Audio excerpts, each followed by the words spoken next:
Imagine a continent that, in just a few decades, could become the main engine of global growth.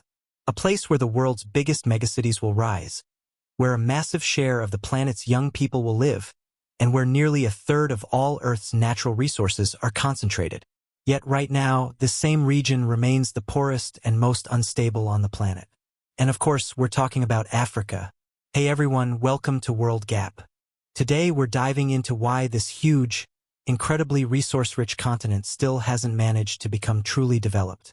Why Africa has stayed trapped in poverty for decades, how colonizers reshaped it to fit their own needs, and why there's now a whole new scramble for the continent, this time between the major powers of the 21st century. If you look at the biggest cities in the world today, most of them are in Asia. But the future looks even more interesting. By the middle of the century, African megacities are set to start taking over the top spots. And by the end of the century, several of the most populous cities on Earth could very well be right here in Africa.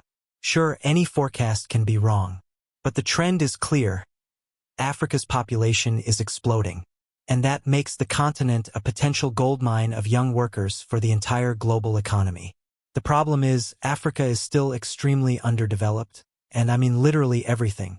In many places, they still have to build basic infrastructure. Roads, railroads, airports, schools, hospitals, factories, and even decent housing. All of this is happening on a continent that holds enormous amounts of natural resources. Huge reserves of oil, gold, copper, diamonds, uranium, cobalt, and pretty much every other mineral the modern world can't live without. So here's the big question. If the continent is so rich in resources, why are most of its countries still poor? We should start with something a lot of people don't even think about. Africa is actually much bigger than it looks. Open up any regular world map. Russia, Canada, and Europe look enormous. Africa looks big too, but it doesn't blow your mind visually. In reality, it's a completely different story. The issue is that most modern maps use the Mercator projection, a system created centuries ago for sailors. Keeps directions and shapes accurate, but it completely distorts sizes. That's why Greenland looks almost as big as Africa on the map, even though in real life Africa is about 14 times larger. When you see the actual scale, it hits you. Africa is a giant landmass that covers roughly 1/5 of all the planet's dry land. But its huge size hasn't been an advantage. If anything, it's been the opposite. Look at Eurasia. Most ancient civilizations grew up in roughly the same climate zone. People could easily share technologies, crops, and farming methods. Wheat, barley, domesticated animals, all of that spread relatively easily from one region to another. That's how the first big states and empires formed. In North Africa, Egypt had a similar story thanks to the Nile. But south of that, things changed dramatically. Between North Africa and the rest of the continent lies the Sahara, one of the biggest deserts in the world. Today it's almost lifeless, but thousands of years ago it had rivers, lakes, and savannas. The climate shifted, it turned into desert, and it basically cut off most of Africa from the rest of the world. And that became a massive problem. Eurasia stretches horizontally, so the climate stays relatively similar across huge distances. Africa stretches vertically, from north to south. What works in one climate zone can be completely useless in another. You can't just take a lifestyle from the tropics and drop it into a totally different environment. Because of that, technologies and knowledge spread much more slowly. Even today, Africa feels like a collection of separate regions that historically had very little connection with each other. The north, west, center, east, and south existed almost independently for a long time. But climate wasn't the only issue. Across this vast territory lives the tsetse fly, an insect that carries deadly diseases. And it doesn't just affect people, it kills livestock too. In Eurasia, domesticating animals was a total game changer. Horses and oxen made it possible to plow fields efficiently, transport goods, expand trade, and build large states. In Africa, it was way harder. The diseases wiped out cattle, held back farming, and made it difficult to create strong centralized kingdoms. Yes, there were African kingdoms and empires, but none of them ever managed to unite a significant portion of the continent the way China or Europe did. Then came the age of exploration. Europeans reached Africa's coasts and quickly realized that local societies were far behind them in technology and weapons. It looked like conquering the continent would be easy, but it turned out to be much harder. Africa's best defender was nature itself. Malaria, yellow fever, meningitis, and other diseases absolutely devastated Europeans. In some areas, death rates among newcomers were horrific. That's why Africa was once called the white man's grave. Because of this, even at the beginning of the 19th century, huge parts of the continent were still blank spaces on European maps labeled unknown lands. For a long time, Europeans mostly stuck to the coast, trading and shipping slaves out of West Africa. But then everything changed. Scientists discovered quinine, a treatment for malaria. After that, European powers rushed inland. In the 1870s, Europe controlled only a small part of Africa. By the start of World War I, they controlled almost the entire continent. Britain, France, Belgium, Germany, Portugal, Italy, every major power carved out its piece. Only Ethiopia and Liberia remained independent. A lot of people draw a simple conclusion from this. Africa is poor only because of the colonizers. On the surface, it makes sense. Europeans extracted resources, exploited the local population, and built economies that served only their own interests. But the reality is much more complicated. In 1913, Africa had about 7% of the world's population but only around 2% of the global economy. After decolonization, almost nothing changed. The population exploded. Today Africa has about 1.5 billion people, nearly 1 in 5 humans on Earth. Yet its share of the world economy is still roughly the same. And that shows the problem goes much deeper than just colonial history. One of the clearest examples that Africa's problems can't be blamed solely on colonialism is Zimbabwe. In the late 2000s, the country went through one of the most insane economic collapses in modern history.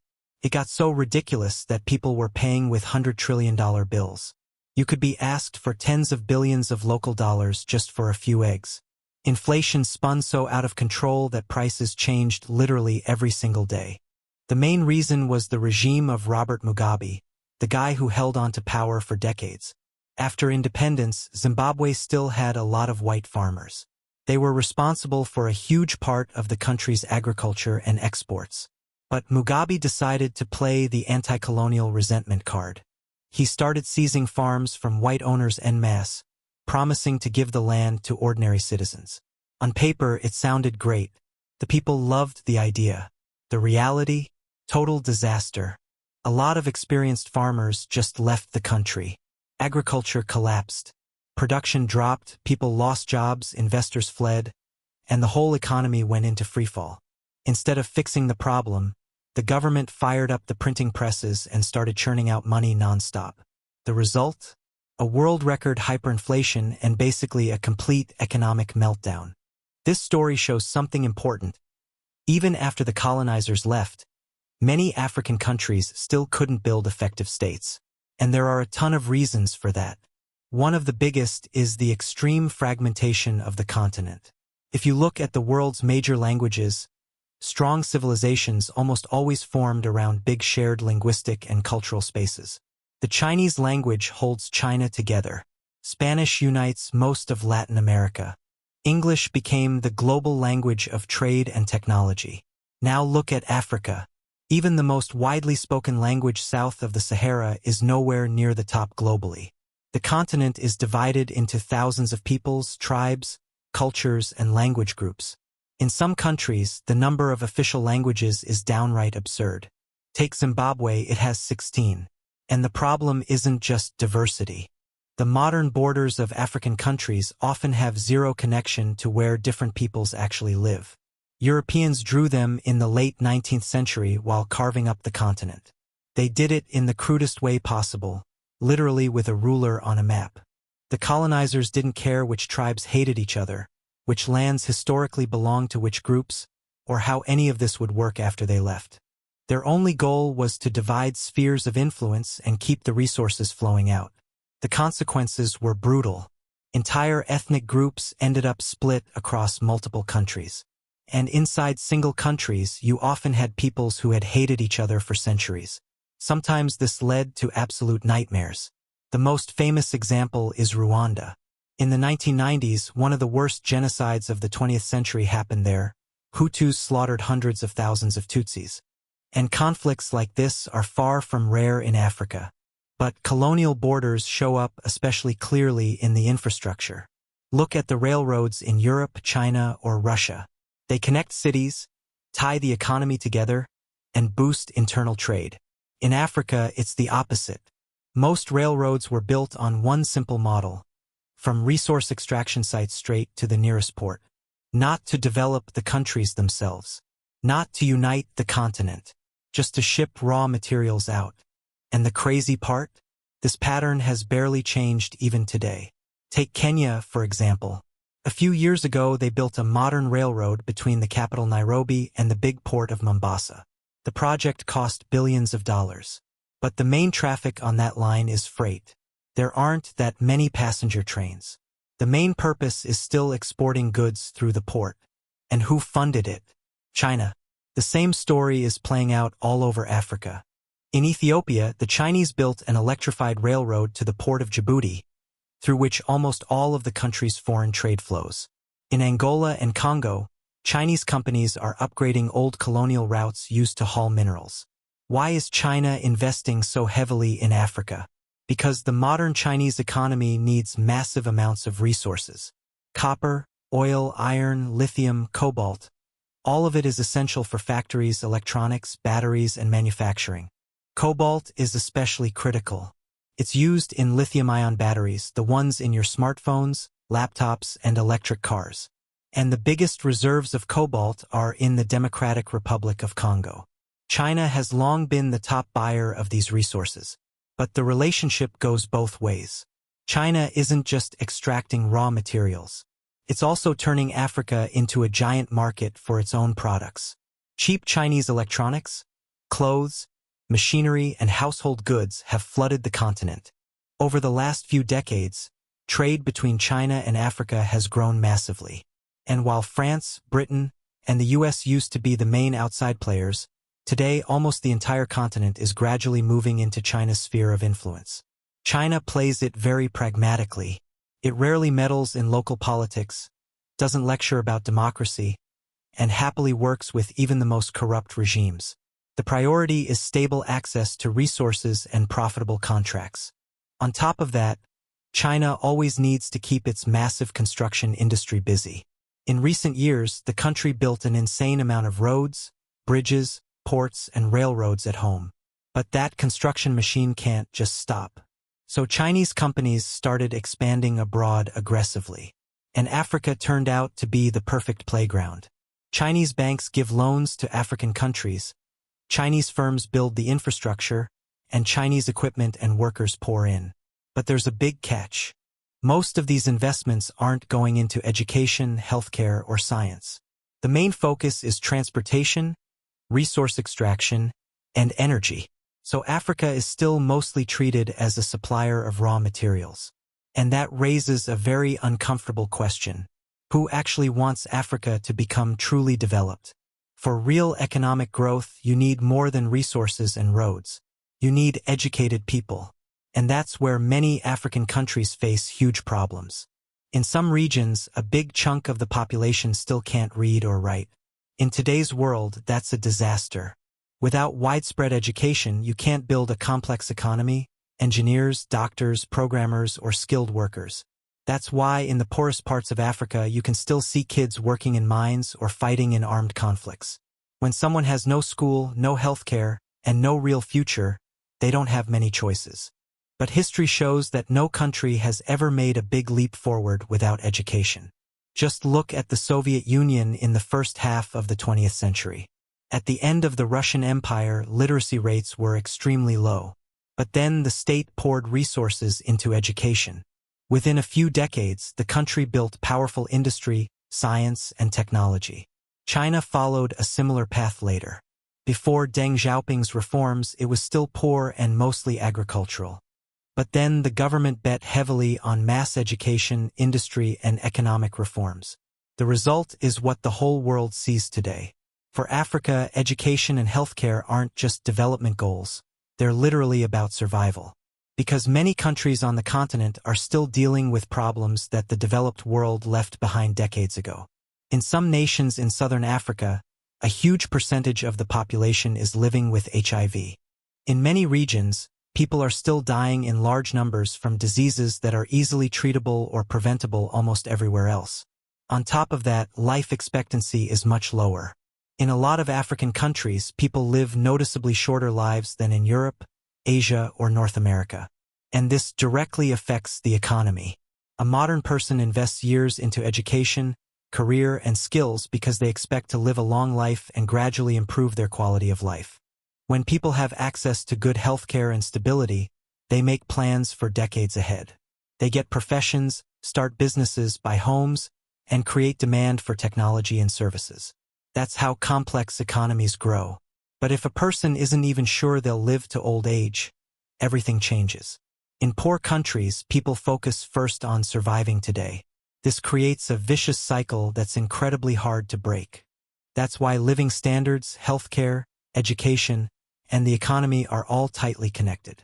When a country starts seriously improving even one of these areas, the others usually start to improve too. But Africa's big problem is that the continent has historically lacked strong, stable states capable of driving long-term development. And that's one of the main reasons for the current situation. If you look at Africa's entire history, you see that the continent has constantly been under the influence of stronger outside powers. First, geography and climate cut many regions off from the rest of the world and slowed down development. Then the Europeans arrived. For a long time, they couldn't fully control the continent because of diseases and tough conditions. But they gradually learned to exploit local conflicts for their own benefit.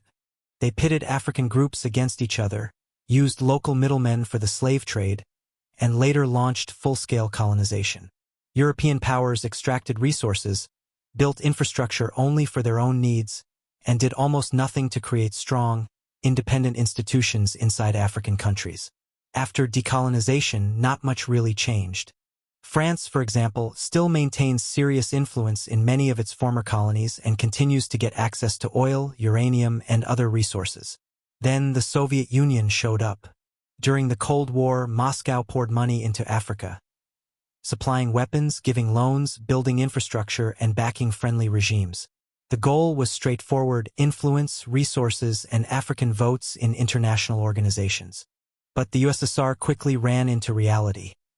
Africa demanded huge spending, but the returns were much smaller than expected. After the Soviet Union collapsed, a new chapter began. China entered the continent in a big way, and many African leaders saw the Chinese as perfect partners. Beijing doesn't demand political reforms, doesn't lecture about democracy or human rights, works comfortably even with highly corrupt regimes, and actually brings real money to the table. Chinese companies are building roads, bridges, ports, power plants, and railroads. At first glance, it looks like real development. But if you look closer, it's clear. All of this is working primarily for China's interests. They need resources. They need markets.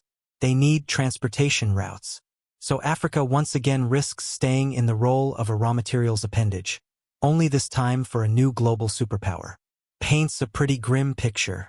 A continent with enormous potential has stayed dependent on outside players for decades. And yet Africa is going to be one of the biggest factors shaping the future of the entire world. Because the continent's population keeps growing at an incredible rate. Already, the biggest African cities are turning into giant megacities.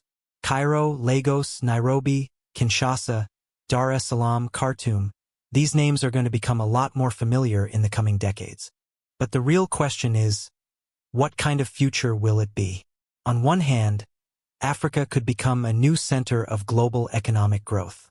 A massive young population, rich resources, and rapid urbanization could turn the continent into a major engine of the world economy. If governments can get education, healthcare, and infrastructure right, the impact would be huge. But there's another possibility. If the problems stay unsolved, Africa faces mass poverty, civil wars, political chaos, and migration crises. Just look at Lagos, Nigeria's biggest city. Right now, millions of people live in enormous slums. Some neighborhoods are literally built on water because of land shortages and overpopulation. And this is only the beginning. Every year, the number of migrants from Africa keeps growing. Millions are trying to reach Europe and other wealthy regions in search of a better life. That means Africa's problems can no longer be treated as something far away. In the 21st century, they will affect the whole world. That's why the future of this continent is one of the most important questions of the coming decades. Will Africa finally break out of its historical trap and start developing in its own interests? Or will the big powers continue using it as a source of resources and cheap labor? We don't have the answer yet. But one thing is clear: we can no longer ignore Africa. Because in the next few decades, the events that happen there could reshape the entire world order. If you enjoyed the video, make sure to hit like and subscribe to World Gap. Drop a comment and let me know which countries or topics you'd like to see in the next episode. Thanks for watching, and I'll see you in the next video.